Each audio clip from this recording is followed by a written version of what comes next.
À moi, je veux pas me déplacer. J'ai des exigences. C'est-à-dire que je veux que le coiffure et le maquillage, ça dure 1 heure. Je veux pas pendant 4 heures, des trucs longs et tout machin.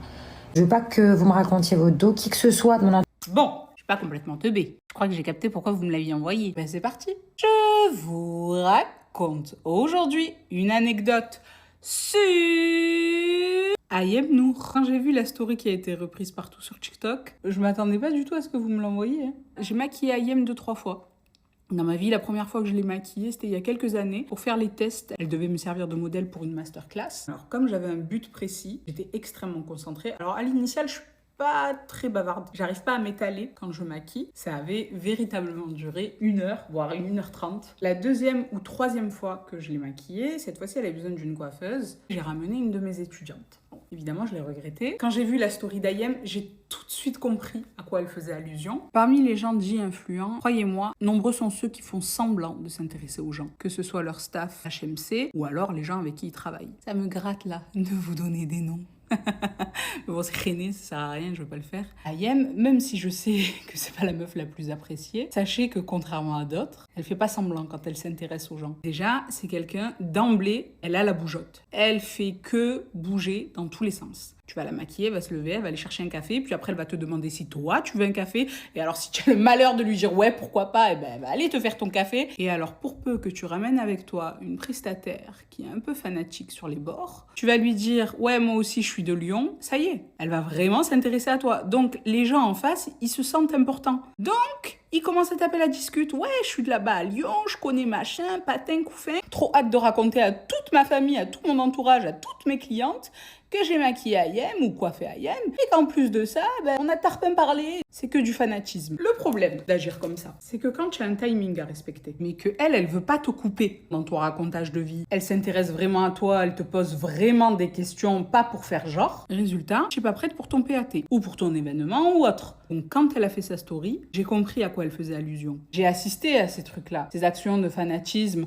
quel que soit le type de prestataire, hein, des stylistes, des photographes, tout. C'est la forme qui vous a pas convenu. C'est pas vraiment le fond. Parce que dans le fond, toutes celles qui ont travaillé avec elle, si c'est pas des menteuses, elles vous diront que j'ai raison. Qui ont travaillé avec d'autres influenceuses qui ont une image beaucoup plus lisse que celle d'Ayem, mais quand tu les rencontres dans la vraie vie, je te garantis qu'elles sont exécrables. Avec leur staff, avec les gens qui travaillent pour eux. Donc en soi, que vous parliez, que vous rigoliez, que vous vous intéressiez, c'est pas un problème à partir de l'instant où tu respectes le timing qui t'est donné. Sauf que généralement, c'est pas possible. La finalité, c'est que ces gens-là, ils se rappelleront uniquement pas de la discussion que tu as eue, pas du fait que tu l'as fait rigoler, pas du fait que tu t'es intéressé. Non, non.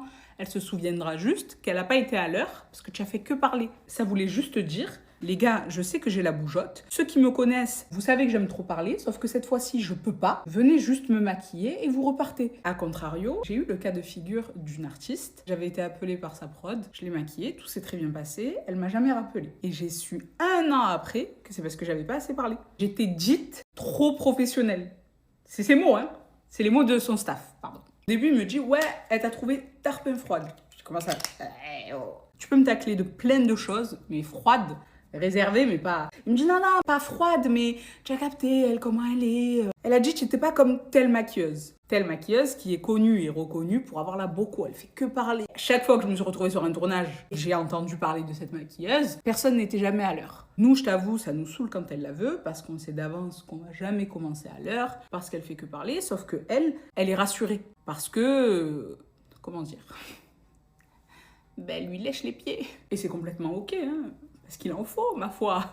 Il y a des artistes ou des influenceurs qui se sentent rassurés quand on est là, plein de compliments, exagérés, forcés. Donc quand tu tombes sur un ovni comme moi, qui sait même pas te regarder dans les yeux, pas par manque de respect, mais juste parce qu'elle est un peu trop réservée, je comprends qu'à côté de d'autres maquilleuses, je passe à côté. Pour revenir sur Ayem, et vous le savez, hein, à l'initiale, moi quand j'ai commencé à faire des story time, c'était uniquement pour vous raconter mes anecdotes, basées sur un vécu qui était complètement personnel. Donc ce genre de comportement-là, si vraiment elle était comme ça, et que ça avait été vraiment dit comme vous l'avez pris. Moi, la première, hein, je vous l'aurais dit. Mais je trouve ça un peu dommage qu'elle se fasse tacler juste pour la forme. Enfin, pas juste pour la forme. Elle aurait dû faire attention et revoir sa story. Mais dans le fond, sachez qu'il y en a plein qui lui ont donné raison. J'ai changé mes extensions bleues pour mettre les Vogue. C'est l'une de mes références préférées chez les mailles Essentiel. Et avec ce make-up-là, ça me fait des yeux de biche. C'est un truc de fou, j'aime trop. Et alors vraiment, quand je vous dis qu'on les sent pas, c'est un truc de zinzin, comment c'est tout léger. Ah, et il y avait un truc, parce que du coup j'étais dans ma story et je vous en ai pas parlé. Je me suis acheté une palette AMS Beauty. C'est une pépite. Alors je vous le dirai jamais assez, hein, mais dès qu'il y a une maquilleuse derrière une marque de maquillage, vous pouvez être certaine d'y aller les yeux fermés. Vous ne serez pas déçus. Je dois bien vous avouer que j'ai été très agréablement surprise par la qualité des fards. Ils se mélangent bien entre eux, la pigmentation est au rendez-vous. Et de mémoire, elle m'a pas coûté très cher. Ça aussi, hein, ça va aller dans ma valise de maternité. Je vais accueillir mon bébé. Je vais shiner. Est-ce qu'on teste le Ebony? J'ai repris le cookie, c'est ma référence préférée. Oula, non, je crois que ça va être un peu trop foncé pour moi. Quoique. Hey, crémeux, regardez-moi cette pigmentation, il est neuf, hein. Oh là là, j'aime trop. Voilà, ça c'est le genre de crayon, c'est ma cam. En 2-2, j'ai fait mes lèvres. Combo des deux, j'aime trop.